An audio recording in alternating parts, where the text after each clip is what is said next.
I'm Scott Eckart, and this is Future Proof, a show for building something that lasts.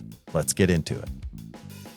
Hello, everyone. Today on Future Proof, we have a special guest host, Amanda Smith from Share Your Genius. The world we live in, society, when they think about family generational wealth, everybody thinks about cash or maybe an estate or land. You're talking about businesses and legacies. A lot of that isn't cash. It's not liquid. She's going to be talking with me today about how I got my start working with business owners. They invest their heart and soul, mind and body, blood, sweat, and tears, everything. They put everything in it. And at the end of the day, they didn't have a lot to show for it. And when it was time to leave or time to go, maybe their health wasn't good and they had to stop working. They just didn't have enough to show for it.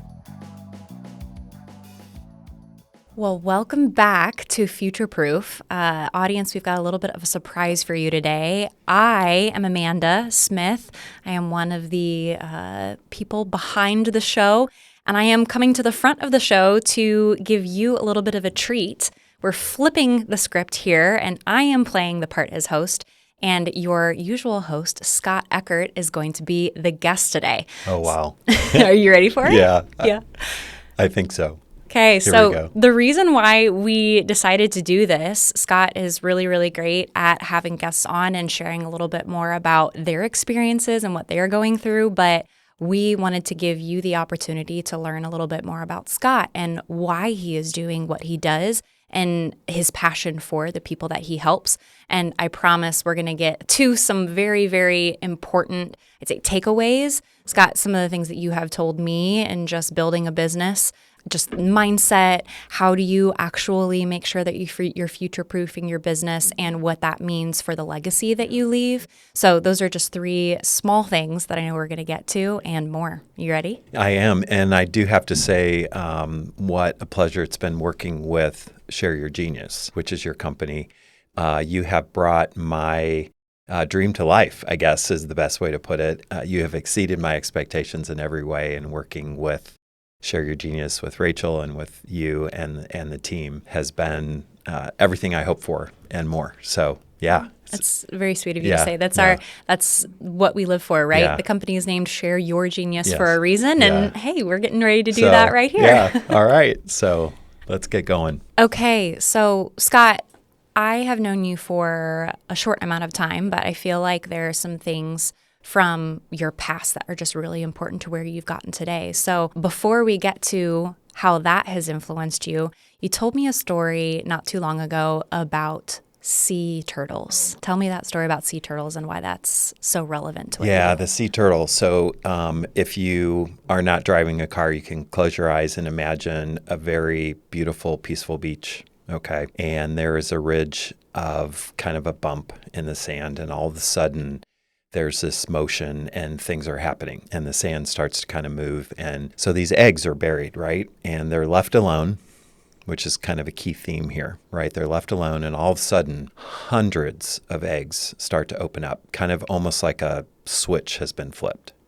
And somebody is almost calling them and saying, okay, it's time to wake up. It's time to go. And they all crack open and they know they have one job, and that is to get to the sea.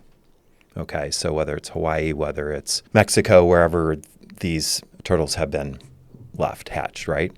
And they have one job, and that's to get to the ocean if they can safely. Now, before they have predators, and many of them just don't make it. Seagulls, birds, and others just come and they're kind of tasty treats because their shells are not hardened, and off they go. And they struggle, they can barely make it through the sand. But as they do, they actually get stronger. And it's the struggle that makes them stronger. Now, once they get to the water, their struggle is not over. Now they have different predators, and now they're in the water. But they inherently know how to swim. They're a turtle, right? So they have to do their thing.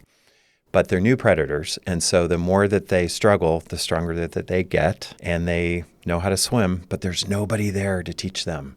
They have to rely on themselves, and they grow and they grow. And if they make it to the next step and the next step, that shell begins to harden, and that is their protection. And then at some point, Amanda, they now become kind of teenager-ish, right? And if they make it with that shell, they live a really long time.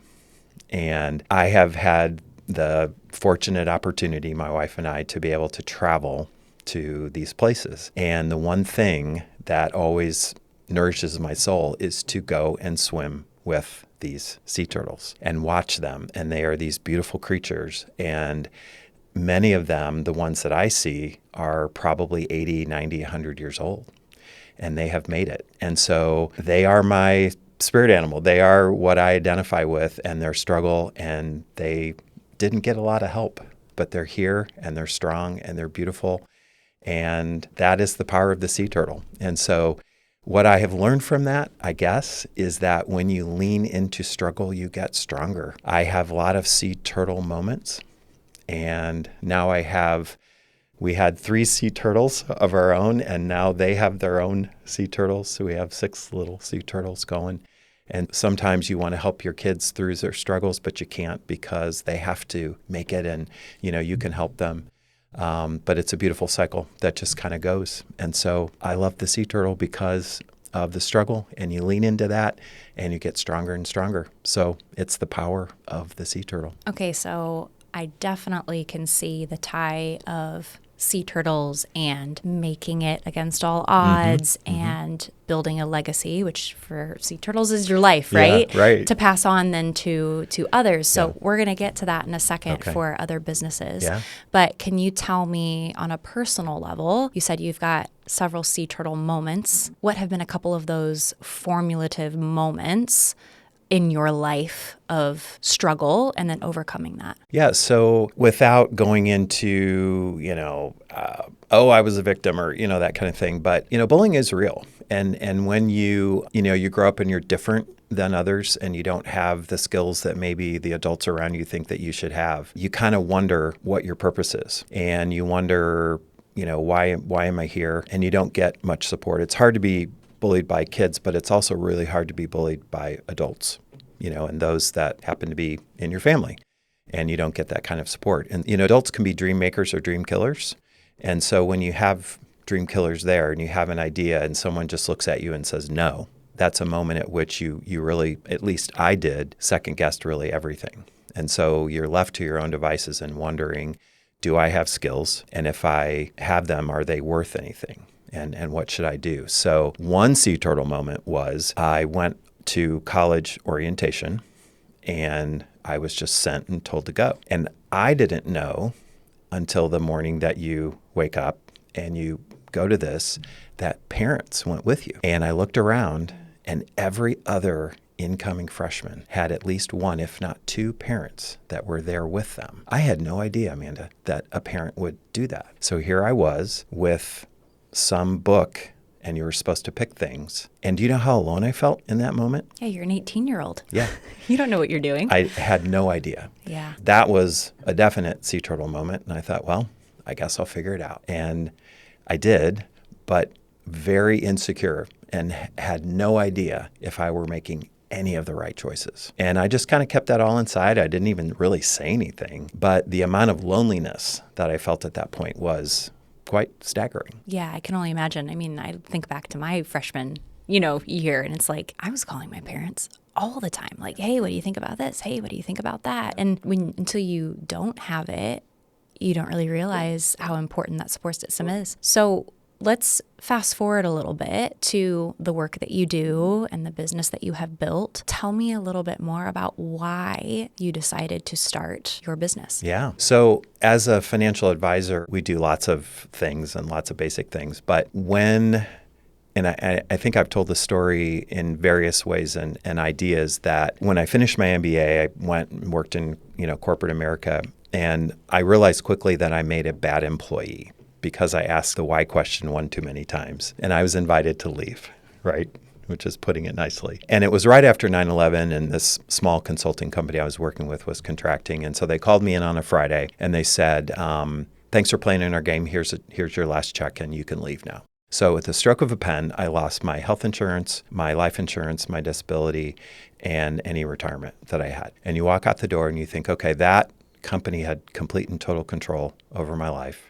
And I went home and I had to figure out what to do. I had to figure out how to replace all of that. So it was in that quest that I realized two things. One was I never wanted anyone to have that amount of control over me ever again. And two, I could probably do that for other people. So I realized that most people in their job rented their benefits.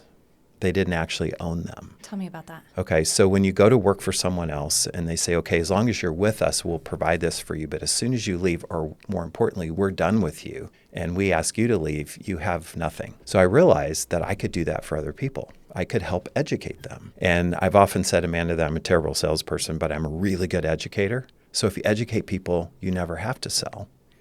And so I thought I can do that. I can go talk to people and help educate them about what they might need, young families just like mine. And so that led me on this quest to say, wow, that could be a really cool thing to do. So I began doing that, and that was very interesting. But along the way, I realized, oh, I'm actually a business owner because now I am in control of my destiny. And I guess I'm just stubborn enough that I didn't ever want anyone to have that kind of control, right? But so wait a second, you were on this quest to educate people, and it was an afterthought that you were a business owner? Is Correct. that what I just heard? Totally. So wait, tell me about that. Complete That's so afterthought. fascinating. Well, I didn't grow up around any entrepreneurs. I couldn't even spell the word. I didn't know that was an option because all I had ever seen was that people work for other people. We didn't grow up with much money at all. And so I didn't know where money came from. I didn't understand it. I knew that there were people who were very wealthy. We were not them.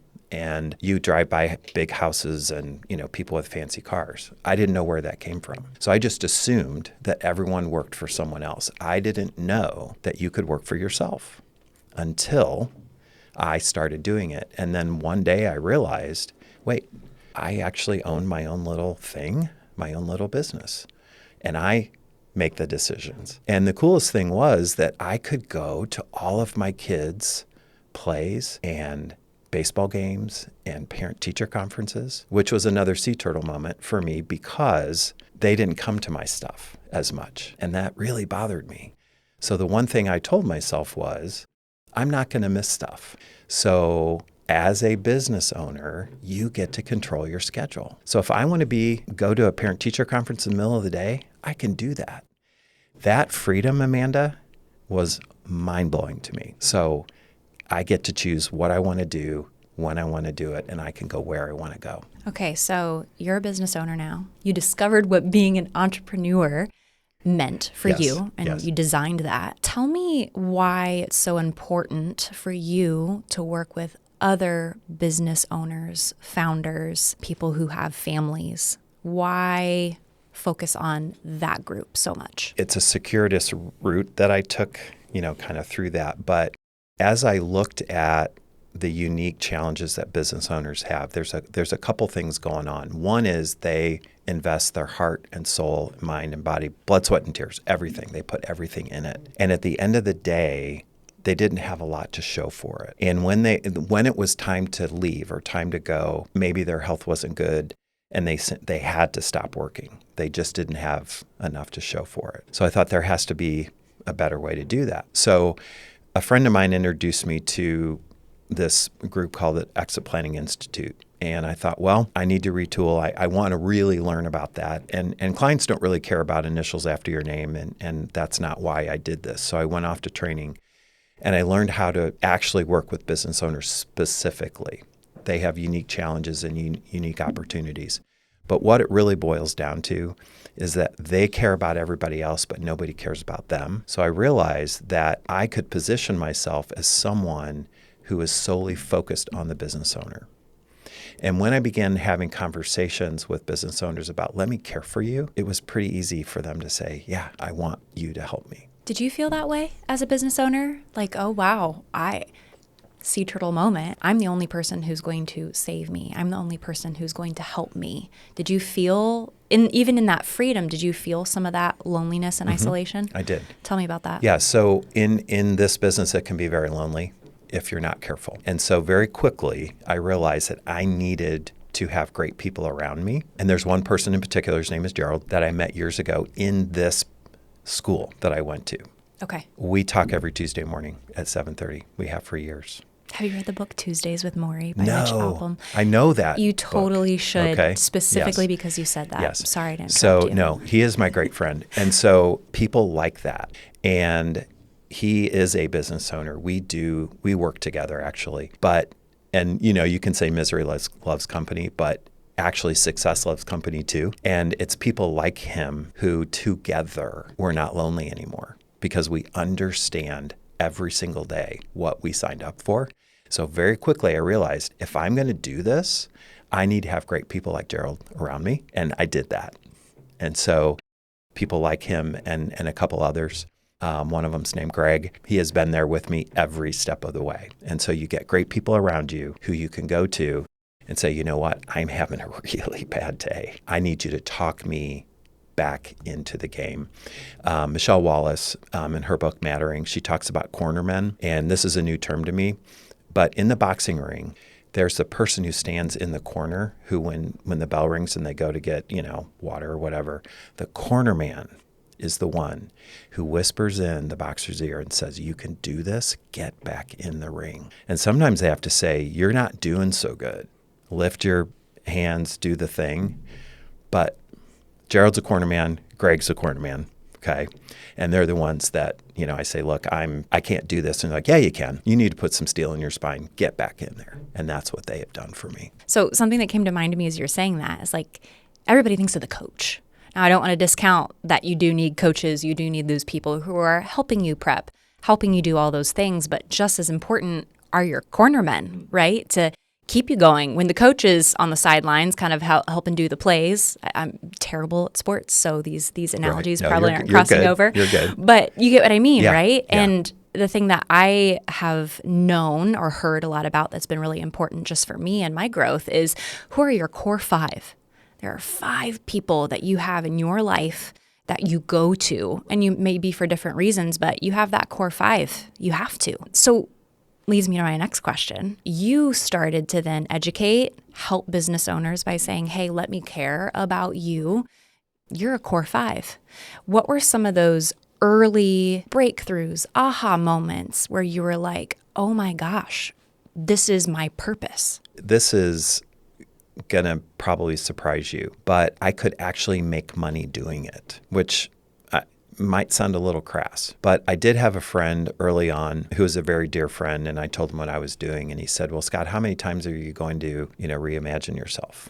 And I was like, what do you mean? And it kind of hurt my feelings. And I realized as a visionary that maybe I was idea du jour, right? And I was chasing clouds or chasing dreams. And the reason I say that, Amanda, is because people were willing to pay for it, I guess, which tells me it had value. So it really wasn't about the money, but it was really about the value. And when people would say, this is a very important thing, and when people are willing to pay for something, it has value, it let me know that what I do has value and that I needed to get better at it and I needed to continue. And Rachel actually said something to me, who you work with. And I said, I didn't necessarily want to talk about these things. And she said, Scott, do you help people? And I said, I do. And then she said, well, it'd be wrong of you not to talk about it. So I'm not in the habit of talking about myself, but if I'm helping people, and so to help me reframe that, and I think it really is the value. And so I realized that there is a business here, a very important business, and one that people will pay for. So that was an aha moment, but also to see people make decisions with confidence and then to be able to do the things that they want to do. So we do intergenerational planning. I work with a lot of family business, and sometimes you can't get a family in a room and talk about the weather and they don't argue, much less money, because money makes people do weird things. But to see a plan succeed and to watch, in particular, a family and or an executive team to say, this is what I want to do, and then to watch it happen, there is nothing more fulfilling for me than that. So let's talk about what that even means, because I think the world we live in, society, when they think about family generational wealth, everybody thinks about cash or maybe an estate or land, but that still has some more tangible cash value. You're talking about businesses and legacies, and a lot of that isn't cash. It's not liquid. So we've had some side conversations about this, but I'd love for you to go into what that means, I think silver tsunami is something that you have mentioned to me before, and really how that translates into why it is so important to think about the transferring of generational wealth for the business owners that you serve. So a couple things, we'll break it down into two big areas. The first is success versus significance. And a business owner can have a lot of success and yet not feel significant. When we're going to sell the business, whether it's internal, external, doesn't really matter. They're questioning their significance. If I am no longer in charge and everybody went under my schedule and now nobody does that make me significant any longer? Meaning, like, do they matter? Correct. Or what's their purpose Correct. anymore? Exactly. So the financial deal can make all the sense in the world, and they're not going to do it because we haven't answered the fundamental question of mattering or significance. So part of my process is to steer into that, lean into that, and say, okay, here's what your life is going to look like. Can we please talk about that? And they say, oh, that's fine. No, it doesn't matter. I'm like, yeah, it does matter. And we really need to talk about it. And oftentimes there is a marriage there. And so I really want to, that spouse needs to be there. And then this isn't a male-female thing at all. Okay, I deal with a lot of female business owners. It's not a male-female thing. And so we have to talk about what comes next. And if we don't, then it's not going to be a very successful transfer. What are some of the key things that you find people are surprised by, they might get hung up on? Like, what are some of those through lines that you're like, I see this every single time when you're talking about what happens next? That's where the vision part comes in. So it's people, places, and purpose. I said, who are the people that you want to be near? Where are the places that you either want to go or want to live? And what's your purpose? When you can do anything you want, when you get up Monday morning and you can do anything, what are you actually going to do? And so one of the things that my business partner and I are working on, the Velocity Network, is that very thing. So you have a lot left to give, and come with us and give it to that next generation of leaders, because there's so much that you know, and we really want to give you a place where you can continue to share. Right? And I often tell people is, if you don't have to get a paycheck, okay, you don't need to be paid, what would you do? Would you help kids learn to read? Would you help kids learn algebra? Because you love algebra. Would you teach French? My wife is an artist, right? And she loves to teach people how to paint and draw and do that kind of thing. So if you didn't have to be paid, what would you do? And we expand, we push the curtains back from the window and help people dream dreams. And it's so much fun. Are people surprised? They are. No one asks them that question ever. And then they get real creative real fast. What are some of your favorite answers that you've heard? Learning languages is one that really surprises me. And then completely different hobbies, sometimes to do with music or things that are left brain, right brain, like completely different things. It's very fun. Racing cars is one I've heard too, which is pretty fun. Yeah. What's your answer? I want to be a master gardener. Okay, wait. Tell me all about that. I love trees. I love trees. Trees have two lives. One, when they're living, right, and they bear fruit and leaves. And the other is when they die, then you can build things with them. Oh my gosh, actually, I've never thought about that, and that is so beautiful. Well, I didn't make it up. Matthew Spleeth, who is an author, I learned that from him. So that's amazing. Yeah. Do you have like a vibrant garden? Well, we live in the woods now, and it's our happy place. And it was a dream come true that we were able to buy this property. And I wake up every day and I think, I can't believe we get to live here. All right. So we talked about that first phase of what happens next. Do I matter? What is my purpose after the business? Let's now talk about more of the brass tacks and the process of actually selling or passing on the business. And you've talked a little bit about the silver tsunami and the significance of that. So let's start there. So 3 key things that every business owner needs to really think about, whether you're 25, 35, 55, 85. Continuity, number 1. Succession, number 2. Exit. Continuity is, if I get conked on the head and I can't come into work, what happens? So temporarily or permanently, that is something that a lot of people don't want to think about, right? So we do a fire drill, and we come in, and it's pretty easy to do, and we line up everybody against the wall, just, not literally, and we say, who do we lose that hurts you the most? And what are we doing about keeping them? because right now there is such a drain on talent. Costs of retraining are so high. And with a few tweaks, we could think about how do we make sure that we don't lose X and such, okay? Then we examine the 5 Ds. So we have death, we have disability, we have debt, we have divorce, and we have partner departure. And I don't mean departure to the great beyond. I mean they just get sick and tired and they leave. That's like business partner specifically. Okay. Whether they're family or not. Right. And I have so many cautionary tales about partners who, for one reason or another, don't get along, and it's a business divorce. I've had one myself. And then your clients become the children, and they have to pick, do I want to live with mommy or daddy? And it's terrible. So we just run the fire drill, and we say, okay, if we have a death, are we prepared? If we have a long-term disability, are we prepared? If the couple that started the company, Amanda, get divorced, oh my, let's talk about that. We got through COVID. The government was handing a lot of money, and then they didn't. Debt is a real issue. We get questions all the time about how leveraged are we? Should we do it? Should we not? Do we buy that big piece of machinery or the new printing press to be able to get to the next level? It's a big deal. And then if the economy shrinks and we didn't see it coming, and now we're underwater, right? So we run the 5 Ds, and that is all about continuity. And it doesn't matter how old you are.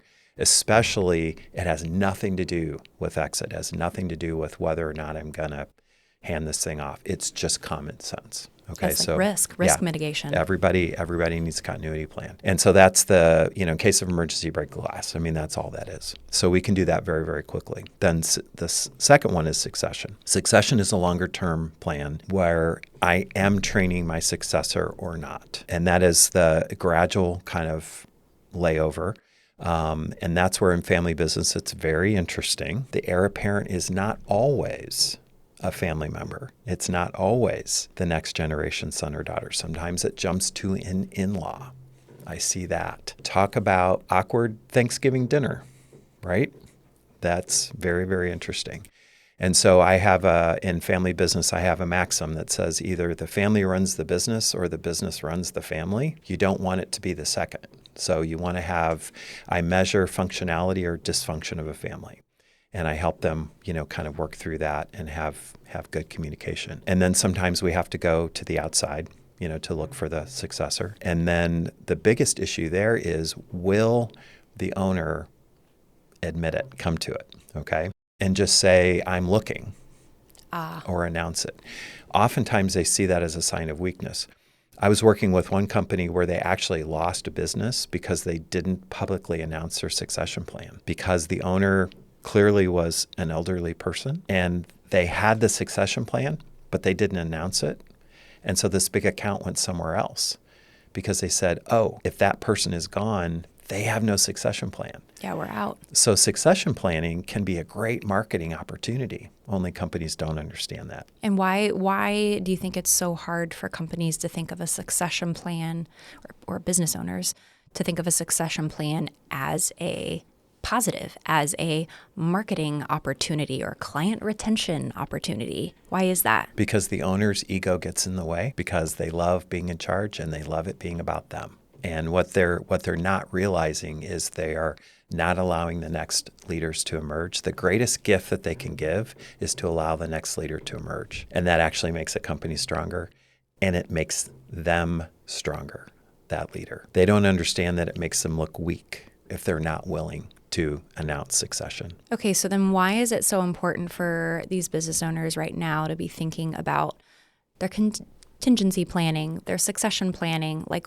what is happening right now in the next 5 to 10 years that is so important for this planning to happen? Well, I think the main reason is that we don't know if we have tomorrow. There's too many things that happen in the blink of an eye, and it's never too early to start planning. I had someone came to one of my workshops and who was fairly young, and she was all excited and told a friend, and the friend said, oh, why are you going to that? You're so young. It's not time for you. And this person said, you always plan with the end in mind, and it's never too early to start planning. It's the person that waits is the one who's caught unaware, because then your best choices are now gone if you don't start. The third is then exit. And that's either put a for sale sign in the front yard and somebody's going to come by, third party. But most deals are done internally. And that's where, it's an ESOP, right? Employee stock ownership plan where, everybody gets to be an owner, or, you're doing it to that group of non-family executive team and they're going to buy it. There's a lot of great things that can be done, but it takes time and it doesn't happen overnight. So those are the three things that really need to occur. And as far as the silver tsunami, it's the amount of wealth that is going to change hands in the next decade. It's $7 to $10 trillion from one generation to the next. But about 70% of that is held by closely held business, which means it's illiquid. And so most people, advisors, don't want to deal with that because it's very difficult. And the reason that I steered into it was because it's the most underserved group of people in the market today. And there's more opportunity than I can ever get to. But I want to help those folks because I want to unleash the value that's inside of there. But it's difficult. It takes a long time. But those people need help, and I want to help them. Yeah, and you can't do it alone, right? No. Yeah. So one thing that I really loved about you and your story is just this emphasis on mentorship. You having received it, you giving it, and now I know you mentioned it briefly before, but it's the Velocity Network as a part of what you do. So could you tell me a little bit more about that? And again, just touching on why mentorship is so important in this process. Yeah. So the Velocity Network is going to be, or is a group of very experienced business people, and we're going to cross-pollinate there. Right? So CEOs and owners who want to be mentored, as well as those who will do the mentoring. So it's going to be and is a great place for that cross-pollination to happen. We're very excited about that. And so for those that are exiting their business and those that are needing additional counsel. So one of our principles in our business is wise counsel. And so where do you get that? And it really is my own personal experience as a 19-year-old freshman at University of Missouri, where there was a man named Rick who was my first mentor. And I describe mentorship as seeing something in someone that you don't see in yourself. And I did not understand. He wasn't a family member, and I couldn't figure out, but he saw something in me that I didn't see in myself. And Amanda, I would not be sitting here in this chair today if not for that man who changed the trajectory of my life. And I think at the very core of what I do is to pay that forward every chance I get, whether it's with a 22-year-old right out of college who says, Scott, I just don't know what I want to do, or a business owner who pays a consulting fee to ask that same question, right? But mentorship and that connection, that wise counsel, in my opinion only, is the way it happens and is the best way it happens. And it's one-to-one where you can actually learn someone's story and say, what is it that you want to accomplish? What's holding you back? And how can we solve for that? So as we wrap up today, what are some of those principles that for anyone listening who are like, I really just don't know where to start? Maybe wise counsel is one of the places to start. So wisdom is one of them. Okay. And one of the things that I'm most concerned about is that people live in an echo chamber. And one of the lessons that I wish I had learned a long time ago, but I think I was too insecure to do so, was to ask for feedback. And when I started asking for feedback specifically, and I'll give you an example, when I created a new curriculum, and I spent a lot of time writing it, and I thought in my mind, oh, this is so good, right? The old Scott would have just gone to market with it. But instead, I thought, you know what? I'm going to get some trusted advisors in a room, and I'm going to tell them what I'm going to do. I'm going to say, look, this is new, and I'm going to bring you in. I'm going to feed you a nice lunch, but I'm going to specifically ask you to punch holes in this thing. So two things happened. One is I came in with open hands. And I said, yeah, this is my work. And, I'm, a sensitive guy. And so I'm like, but they took it with honor. And they said, this guy is actually asking for our feedback. So we're going to respond and take it with a lot of care. And they did. And I got some of the best feedback that I have ever gotten. It made it, if 50%, if not 100% better.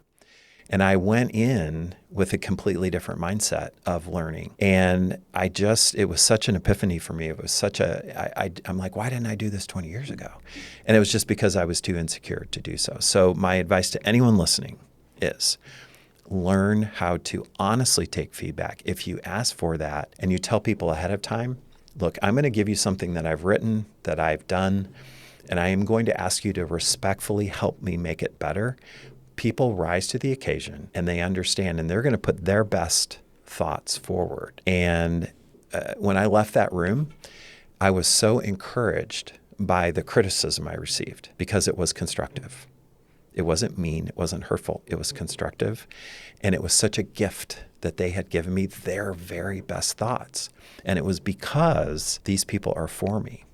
So, a very long-winded answer to your question is, if you want to get out of the echo chamber, create a council, an advisory council, cross-industry, but people that know you, they care about your ultimate success, and say, please be honest with me. I am thinking about this new product, this new idea, this new thing. Will you do me the honor to actually be honest? And I don't want to live in an echo chamber anymore.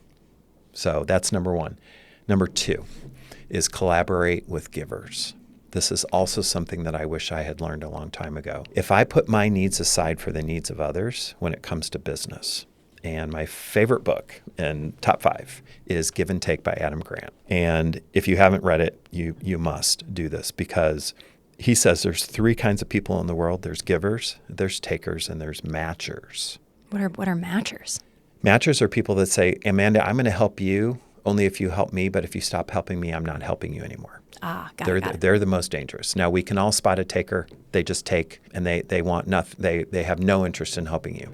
Okay, they just take things. The giver is the one who puts their needs aside for the needs of others. So when in a business, it's so interesting, and I'm part of an organization that you know called Accelerant. And what we do is when we go into our small groups, we say, Amanda, share your genius. Tell me about how I can help you grow your business. What are you looking for as your next opportunity? So you're changing the whole conversation, the whole dialogue around, I'm putting my needs aside for the needs of my business partners.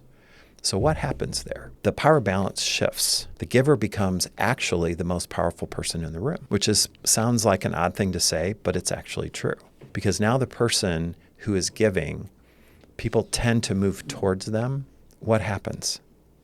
People want to help them. I was going to say, yeah, it's the good karma mantra of like you put good out into the world and you get it back, golden rule, all that kind of thing. And to have abundance versus scarcity, if I had learned that a long time ago, but I needed to make money. I needed to put food on the table. You get it, right? But I think that it's never too early as a business person, as a young entrepreneur, to understand that if you focus on others, not only will you learn a ton, but you'll get it back tenfold. So those are just 2 of our 10 principles of transformation that we talk about. Okay, so those are wonderful principles to employ, right? And if anybody's listening, they can go to your website to go read the other ones. But before we officially call this closed, I'm curious, you talk a lot about education and that mentorship, and I know you do these workshops. Can you tell me a little bit more about the purpose of those workshops and how that ties into the education that you do? Sure. As I've mentioned earlier, that I'm not a good salesperson, but I think my superpower is to educate, and if you educate well, you just don't have to sell. But the reason I do them in small group and I don't do seminars, right? I stopped doing those years and years ago, is that in the small group, and there's a magic in the number 12, and I've done some research on that. The number 12 is a very safe number. And I have 12 people in there. Generally speaking, I'll have a couple COIs, which is a way for me to give, right? So I'll have some of my very strategic partners in the room, and I present them as a thought leader, and I incorporate them into the dialogue. So the number 12 also allows me to shape the room in a U. And I learned from my daughter's first grade teacher, and she told me this and just has burned a hole in my brain. She did this and she said, everybody's in the front row. And when you're in first grade, you have to be in the front row. And I thought that is absolute genius. So in my 12, it's in a U. and everybody's in the front row. Now with adults, the reason I do it is because they can't sit on their phone. They can't hide. Yeah, they have to pay attention. They're in the front row. Participate. Okay. But 12, the science of 12 is the safety there is it's a big enough number that they don't feel exposed, but small enough that there's intimacy. And generally speaking, in the workshop, what happens is the way I have it organized is the business owners are ready to share their story.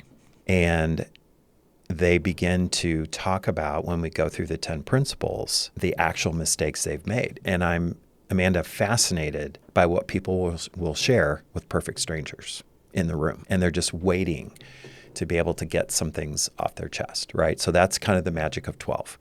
So I do that. And in that workshop, I believe that I need to provide value. If they never meet me again, we never have the honor of spending time together, I want them to leave with value, and I want them to leave with something that they can take back to their team and implement without ever seeing me again. That's my goal in the workshop. So I give them tools, I give them a survey, I give them the ability to take these things away, right? And that's the abundance part of it. I don't want to leave that behind. Now, if they vote with their feet and they come back, that's great. But my goal in that is to liberate them, to take them to the next step. And that's what my coach did with me. And so I just, again, want to pay that forward. And so we go through the 10 principles, and they walk away with tools that they can go back to their team. And my number one goal is to encourage them to take the next step. Now, do I care if they exit or grow? I don't. But I want them to do it with confidence. And the main point here is the number one mistake, and I don't like the word mistake, but I am going to use it today, is that at the end of the day, when they're ready to go, and they can't, for one specific reason, is they have not extracted enough value for themselves along the way. So I've created a concept, it's called systematic value extraction. And that is the quest that I set them on, because that is the process of extracting value from the business to convert it to personal financial freedom and peace of mind. So at the end of the day, when it's time to go, they have created a third bucket, enough resources that they can do what they want to do when they want to do it. So can you tell me just very more like explicitly, I guess, what that might look like an example, run me through a simulation of what that might look like for someone? When someone builds a house, right, and they invest in a new kitchen, new bathroom, and a pool, and they go to sell it, they hope to get all of that money back out, and rarely do they. So a business owner will invest everything back in their business, and they won't save anything for themselves because they want a really, really big check at the end of the day. But as you know, when you go to sell your house, which you just did, it's only worth what someone's willing to pay for. It doesn't matter what I think it's worth. And if I need $4 million net after tax to live, and somebody's only going to pay me $1.2 million, I have a problem. But if I've been systematically extracting value the 20 years I have owned it, and I know what I need to have in that bucket, that's freedom. And we calculate that number to the penny. And so that's that long-term vision. And so that's what SVE is all about, is helping people plan so that if the economy's bad or there's a recession or whatever, you get to do what you want to do when you want to do it. And that's future-proofing, by the way, which is what this is all about. Yeah, that's awesome. I can totally see it. And It's funny, as employees, so not business owners, we've got 401ks, Roth or traditional IRAs. We've got those savings that we systematically do. But as business owners, I think it's that's not something that crosses minds. Right. But individuals are doing it. Why aren't business owners doing it? Because they forget, but they're good people. And they're like, oh, we need to invest here, here, and here. And they hope they get, I call it Google money at the end of the day, right? Somebody's just going to write me a big fat check and it's going to all be better. But what if they don't? Yeah. You got to future-proof. That's right. Scott, is there anything else that you'd like to share with the audience before we close? Just the future is bright. I really firmly believe that, Amanda. And I know there's a lot of not great things going on in the world right now, but there's a lot of great things going on and a lot of great people doing a lot of great things. And I just want to talk about that. Oh, I love it. That's what we're here for. Yeah. All right.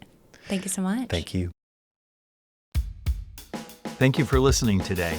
If you like what you've heard, please join us in the Velocity Network and sign up at www.velocoaches.com. which is a gathering of entrepreneurs, business owners, and people who desire to learn more about running and owning a business. Also, you can subscribe to Future Proof on Spotify, Apple, YouTube, or wherever you listen to podcasts.